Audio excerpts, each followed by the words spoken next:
whiteboard ready to go. We are going to make you the chief C.D.O. today. In fact, I don't want to forget that I'm going to use that today, so I'm going to put this up here. C.D.O. We usually think like CEO, COO. Um, we're going to introduce perhaps a new one to you today as we get going. So, as always, first things first, I want to invite you to take the action mindset of what is something that you can take away with you today that you can act on, meaning apply, change, and teach to someone else. Now, you don't always maybe have an apply and change, but you always have something to teach. And when you teach to someone else, that's going to reinforce it for you. The application is typically what's something you're going to start doing. Change could be stop doing or do differently to be able to make your life better and the lives of other people. So think about that. Try to get at least an A and a C, and then make sure you got a T to go with it. And the most important thing that's going to come up there is what comes from the inside, not so much what comes from me, or today we're going to be hitting Stephen Covey, instructing us a little bit today. It's going to be what comes from inside. So make sure that you take notes on that. And again, I just want to point out the oxymoron effect of time, right? No matter what happens, time is marching on. I've got a clock going right here. I've essentially got 25 minutes to help add value here. And once that 25 minutes is up, it's done. When you get to the 2-minute warning of a football game, the coach, all they're trying to do is like do what they can to keep up with that clock. They can't really manage the clock. And recently with the World Cup, we saw the same thing. Argentina would have loved to have some more time. Time just goes. And if you don't have it, then you just have to move on with it. So for you, I want you to think about this. How do I make sure that I'm leading my life by design and not just trying to manage time when that's already on a default anyway? Now, cool insight though. If you do want to like dig into time a little bit more, got to check out Dr. Benjamin Hardy's teachings on this with time as a tool is one, and that's a free one online. In fact, I'm going to say that out loud. Hopefully, my AI picks it up in my notes. I hadn't thought to give that one to you, but time as a tool is one that he's got for you. And then if you've done 10x is easier than 2x, he and his coach Dan Sullivan with him, they talk about the difference between chronos versus kairos, and how we can use time in two different ways. Now, that it's still, you can't manage it, but the way that you work within time will either be kairos or chronos, and you can leverage that to help you out. And then I was trying to think if there was another one that he had, but I think those hit it really well. So just a couple of concepts that I want to add to you to help you as you try to figure out, okay, how do I use the time most effectively then in my own life? And here is something that Peter Drucker taught, which I absolutely love. And in this one, Peter Drucker, he seemed to be like the father of management. It's kind of moving in towards leadership. The Effective Executive is one of those famous books. And here's what we've got Peter saying. He says, nothing else distinguishes effective executives, there's that classic book of his, as much as their tender, loving care of time. And if I were to give his book a generic title, The Effective Executive, I would also put this. He seems to teach really well that it's not so much about doing things right as much as it is about doing the right things. And so that's going to be a good gut check for us to do for ourselves today. A good self-audit is not really, am I doing things right? It's, am I doing the right things? And so that's where we want to head. Now, to kind of bridge the gap from last time of how do I keep the main thing, and what are those, even those momentary, if you missed it, we talked about the momentary main things. They help you get to the main things, right? One of my friends on LinkedIn, Cameo Doran, she was also at our Silicon Slopes Start Fest. So, John, you may have run across her there. I'm going to share a little post that she had the other day, and I said, this is too good. I've got to share it with my audience here, and I'll read it for those who may have a hard time seeing it here. Got to move this one out of the way. Okay. And get my friends. Okay. She says, and now we are in the age of AI, right? The AI is becoming the air that we breathe almost without even realizing it. She said this, AI won't save you if you are always chasing shiny things. So that's our first check. Shiny thing syndrome, I think is how I've heard it said before. The shiny thing syndrome. Every company I've ever worked for has been guilty of this. I bet yours is too. Stop trying to make everything a top priority. Just stop. But it's all critical, you say, and with AI, we can just go faster and do more. Sorry, spreading your team across multiple critical projects slows all of them down, no matter how many AI tools you throw at it.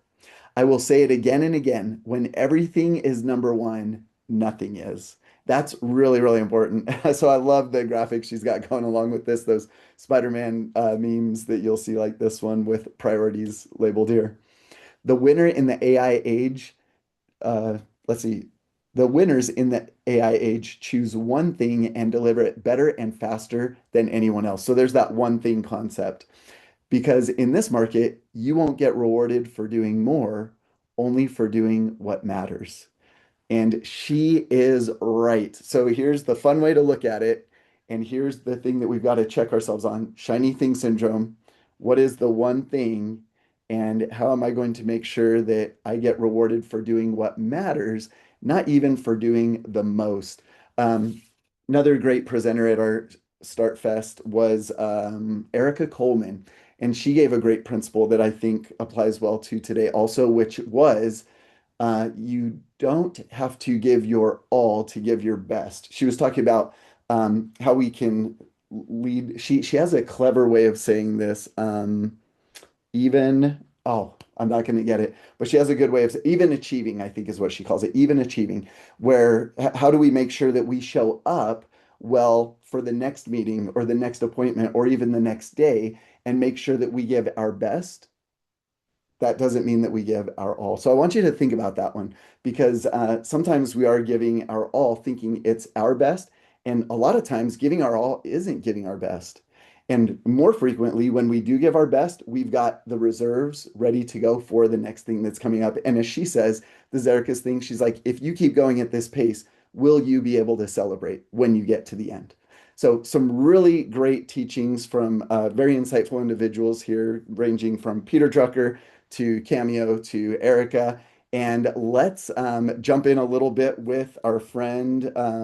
Let's just jump on over here with Stephen Covey. He's going to use a great example that is probably one you're familiar with.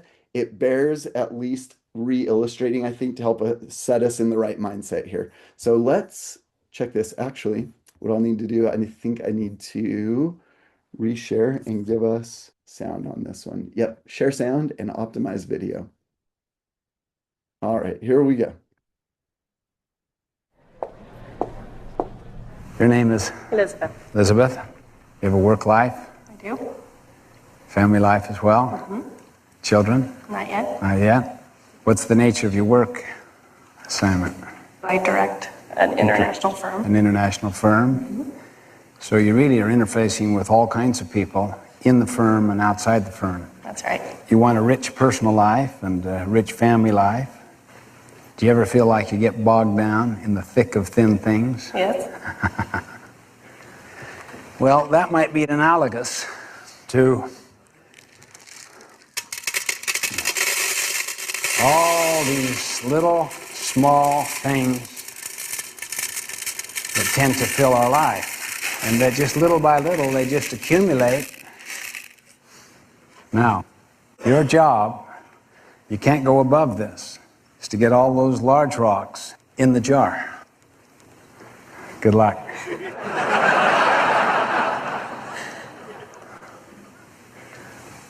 What's that one called? Q2, planning, preparation. Right. Planning, preparation, prevention, and empowerment. Mm-hmm. Okay, the next rock she's putting in there is called relationships and family.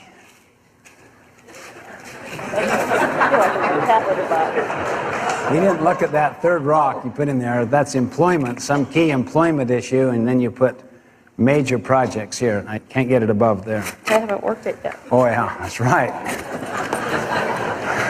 Is that fair? Yeah, that's fair.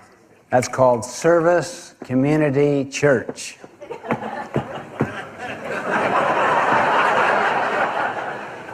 Do you ever feel like this? Yes.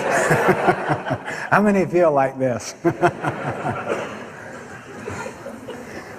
By moving the little things around, you might squeeze in one more of those big major things. It's almost.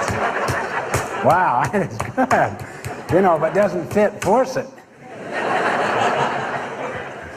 Here's something that's called urgent and important. It's a quadrant 1 thing that is blindsiding you, that it's your biggest client, that if you don't get back to that client now,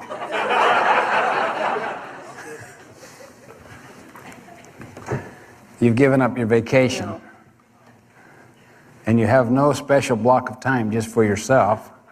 I'll tell you what you can do if you want to. What's that? You can take a whole different approach. You have a totally fresh bowl. You can work out of a different paradigm altogether. Well, then I'd rather put these in the bottom and then pour the little pebbles on top. Employment, Big opportunity, big opportunity. important and urgent, block of time. Those young children keep looking at me. Glad my husband's not here. Now I dump these in there. Okay?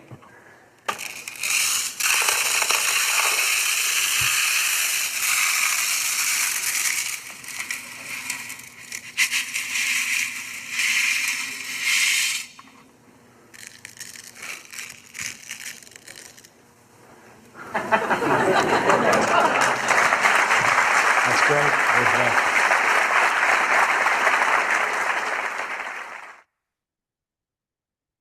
All right, success. She had to pound some of those in there, but something about making sure that we apply last week's lesson of identifying those big rocks. What are those real priorities?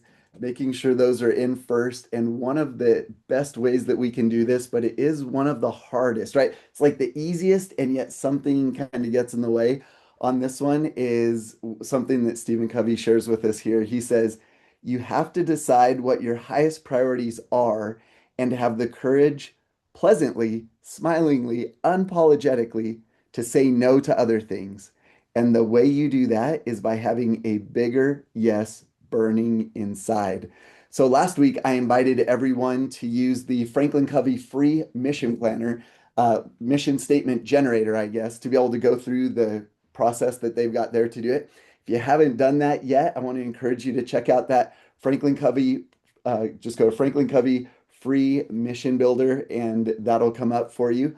And today I'm going to give you another Covey freebie to help you out on this one, something that gives you that, as he says, a bigger yes burning inside to be able to help you is how do I make sure that I use these habits that Stephen taught so well and understand the quadrants that go along with it to be able to help out. So within his book, The 7 Habits of Highly Successful People, on habit 3, he's got one, the principles of personal management. Okay, so that's where we're going here. And I know I've still got my screen share going. He starts out with this quote: the things which matter most must never be at the mercy of things which matter least. So you can find both the Covey quadrants for free online doing a quick Google image search, as well as in the resource that I'm about to give you. In fact, while I'm still doing a screen preview or screen, share, let me give that to you right now and show you what it looks like so you know what you're getting. And then let's move to the whiteboard and work this out a little bit. So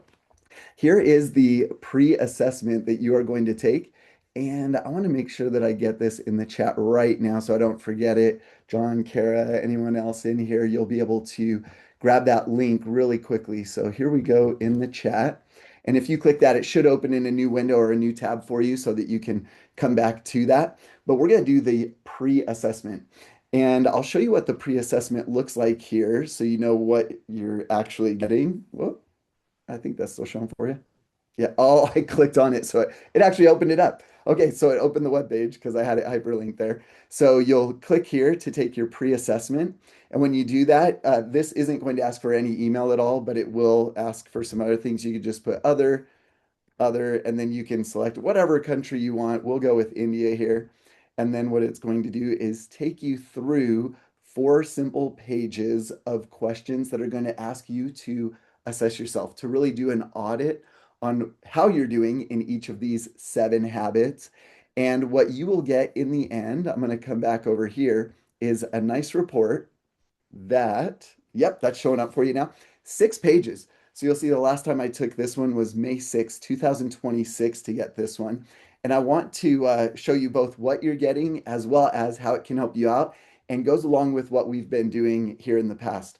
So you fill it out, you get to page 2 here as you're looking at it on the right-hand side of our screen. And on the 7th of July, we did the toughest person to lead is always yourself. We're actually going to hit that more next week with becoming a leader of influence, which is integrity, and how integrity really begins with us and how we show up for ourselves, not necessarily how we show up for other people. It all starts with us. And so being proactive, that toughest person to lead is always yourself. Have you had good intentions, but not been intentional? You know, that's one of my favorites.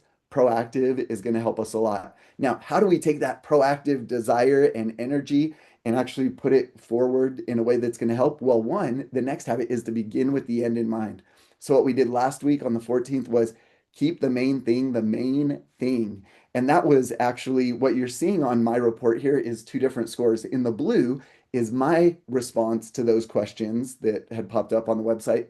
The tan is the benchmark. Like, here's what other people like Kara and John and others have put in there, and that's what they're getting. And my lowest by far was that second part within habit 2. I begin each week with a clear plan of what I want to accomplish. And because I had fallen out of habit, in fact, my habit had become doing daily planning the night before, which is really good, but I had lost the long view and I'd lost the big rocks. And now it was like I was just managing the gravel, right? And it was a lot of in a lot of ways kind of like one of those runaway truck ramps, right? It was like, well, here we go. I'm already headed down this hill for the next day, and here's the gravel, and it just kind of stops you, right? And so my big rocks weren't happening the way that I wanted them to. So that leads us, once we start that weekly planning, we'll hit a little bit of that today. Beginning with the end in mind, then we want to put first things first. And that's where we're going to camp out more on this one is don't manage your time, lead your life, put those first things first. And again, you'll see on my second and third, here's where I had some room for improvement, at least compared to the benchmark. I am disciplined in carrying out plans. Again, that shiny object syndrome kind of gets to me a lot of times. And I do not allow only, I do not allow the truly important activities of my life to get lost in the busy activity of my days. Nate, I'm glad that you jumped on here. For those who were here a couple of weeks ago, I highlighted Nate because he is one of those people who really seems to do a great job of beginning with the end in mind, putting first things first, and just following through and finishing through to the end. So Nate is absolutely one of my heroes when it comes to this. So I wanted to show you what you get there. And then where we're headed today, you're going to get habits 4, 5, 6, and 7, sharpening the saw. Today's though, this page 5, which is it's going to give you your time matrix, the Covey quadrants that we're going to hit over here on the whiteboard. And it's going to help you see. For me, I was just evenly distributed in all 4 of those quadrants. Now, someone might say, "Oh, you're so balanced, Russ." No, not in the Covey quadrants. You don't want to be balanced on this one. You want to be severely unbalanced on this. And so you can see the benchmark there as well. Most people were doing well. They were heavy on the quadrant 2, which is where we want to be, and then going into quadrant 1, 3, and 4. So for the most part, people were following that. For me, I was just evenly distributed, and so I needed to reset back in May and help myself out. I'm happy to say if I were to take this assessment today, I'd have much different graphing and much different results here. So I want to share a lot of what helped me there with you today to be able to do it. And I'll just put this up quickly so anybody watching can just pause this. But again, you can find this graphic really easily anytime that you jump into Google Images and just put in the Covey quadrant. So couple tips and tricks, and then I want to give you some other resources to help you out here as well, because we might have the mindset, we might even have the skill set, but do we have the tool set sometimes, right? So I want to make sure we got both the skill set and the tool set as we're going. And let's bring this over here. Okay, so Covey quadrants. What we're looking at here is we've got quadrant 1, 2, 3, 4. And the way that he's going to distinguish this here is he's going to say, okay, everything on the top part here, these are going to be the important quadrants up here. And I'll label this one as not important down here. So these are just not important. So what do I already know on this one? Man, I need to be spending the least amount of time here. And in fact, this is where I like to redraw this and say, as small as we can get these boxes. If you go through any of the Franklin Covey training, they're going to actually teach you to just take up this whole side with quadrant 2. This whole side becomes quadrant 2. And then most of this side's quadrant 1 with a little bit of quadrant 3 in there. And this is where your role as a C.D.O. is really going to help you adjust this so that you're not like me. What I've drawn right here is the equal distribution. We want you to reproportion this and get this one out, this one mostly out, and then make sure that you are really living here as much as you can and then managing over here. So this is leading quadrant. This is managing quadrant. So a lot of us do a good job right here because we like checking boxes. We like the hormone hits that we get as we run through things. But again, it's kind of like that runaway ramp where we're getting stuck in the gravel and the big rock things really aren't getting done and we're not getting where we should be. So we got this side over here, important, not important. Up along the top here, I'm just going to do these with a black, kind of a neutral. This is going to be the urgent and this is going to be the not urgent. Now, I don't want you to think about it this way like we do in sports, right? Like Final Four and the World Cup, they need to play with a sense of urgency. Well, yes, that is true. Like you got to do that.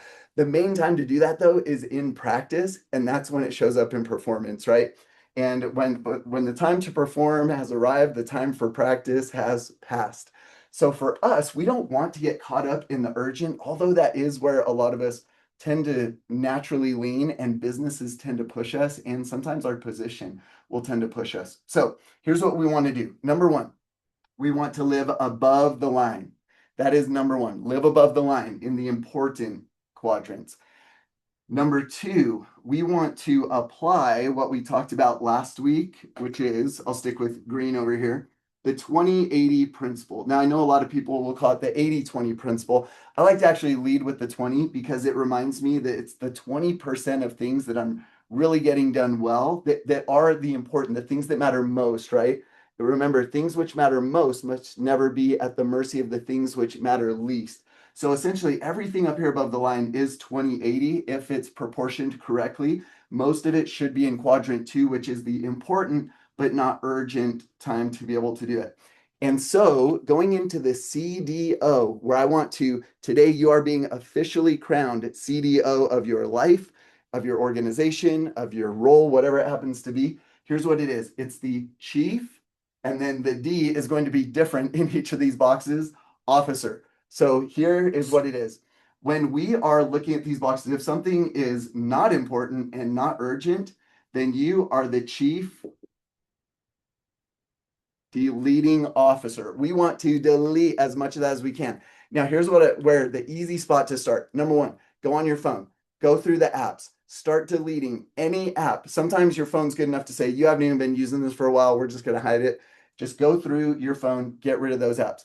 Go through your email. What are the emails that you're like good intention to? You're like, oh, but it's so good. I love Michael Easter stuff or whatever. Hey, if it's been sitting there, just delete it. Get off that subscription list. If you really want it later, it'll come up as something that is important. It'll show up here, and then's the right time to get in. But a lot of us are sitting on email subscriptions and apps that are calling to us and taking our time, energy, and attention that we can never get back. So we can just delete it. So in this box, you've got to be the chief deletion officer taking care of those things.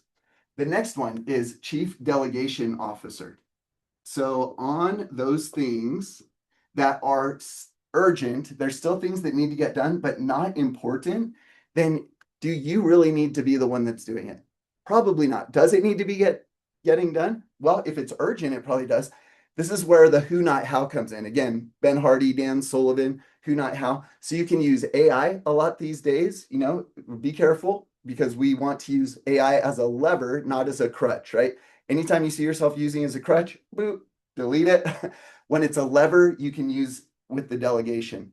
And then there's other things we'll talk about in other trainings where we can delegate appropriately to people. Let me give you a really quick one. My buddy Darren and I, when we were talking about this one day, I said, what I use for delegation is who does what by when.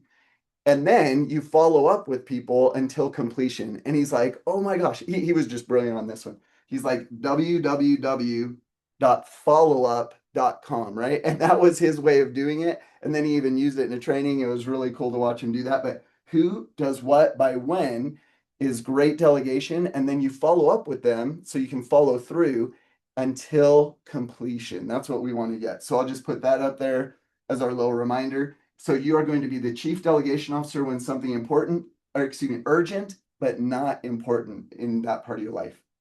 The next one is the chief do it officer. So sometimes you've just got to do it. It's important. It's within your role, your job description, whatever it is. You have to own that one. You cannot delegate it. You cannot delete it. It's just got to happen. And so you've just got to do it. And usually that means it's got to happen right now. And that's the sense of urgency. If it can wait till later, then what you become is the chief decision officer. Decide, when is that going to happen? How am I going to do that? And so this is where we date it, right? Other D's that we could use here is date it.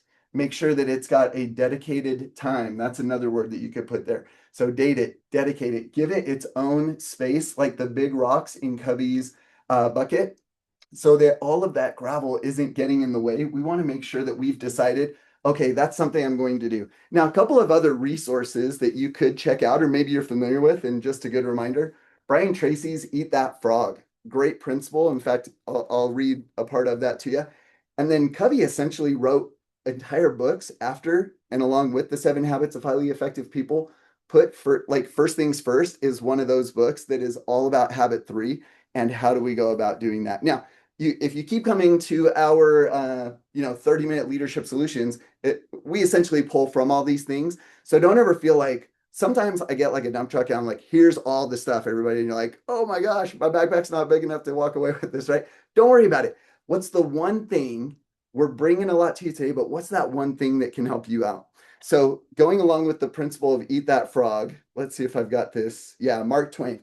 He gets the title of this, Brian Tracy, from what Mark Twain said here. Mark Twain once said that if the first thing you do each morning is to eat a live frog, you can go through the day with the satisfaction of knowing that that is probably the worst thing that is going to happen to you all day long.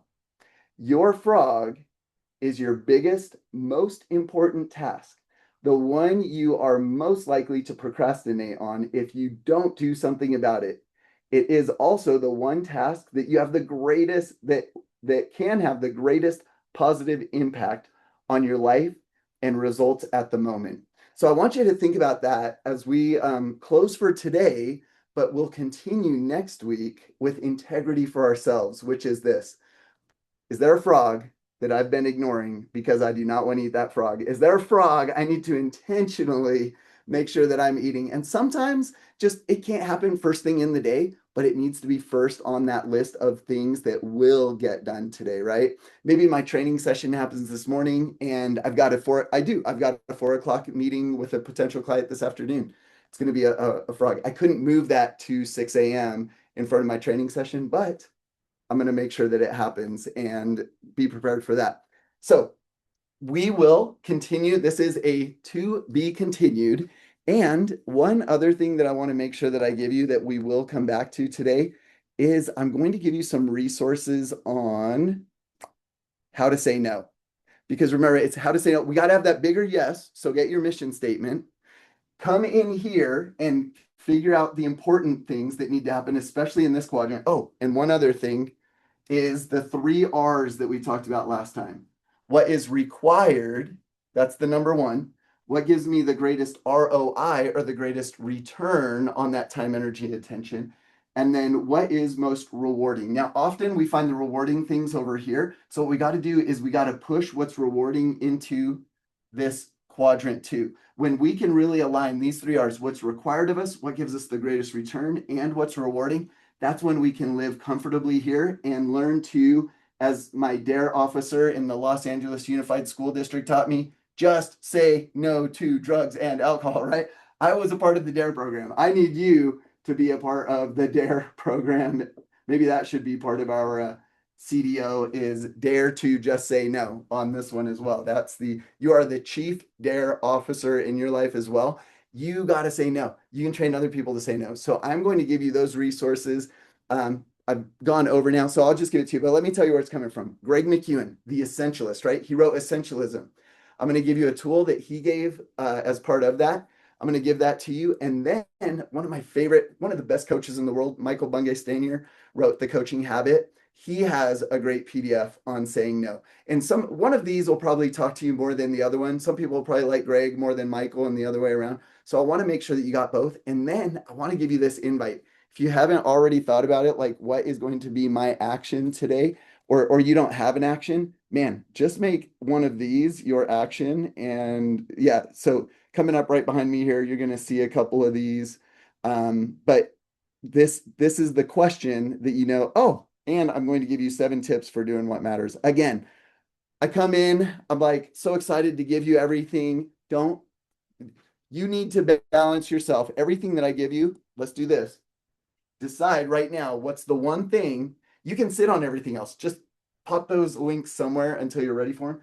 But decide what's your one thing, and then come back over here to this one and ask yourself, like, what am I going to do next? I'll put our next link in there also for you. But what was most valuable for you today? What are you going to take action on? And if you haven't yet decided that you're going to do your weekly planning and put those big rocks in, this is the time to do it. In fact, you just start today for the rest of the week and then even make that big rock. Here's when I'm going to plan next to make sure that I'm ready to go for the next week coming up. Okay, my friends, thank you for joining me. Again, if you weren't able to get this, but you registered, you're going to get the replay, the resources, those that were here. Nate, Kara, John, so good to have you with me. Thank you so much.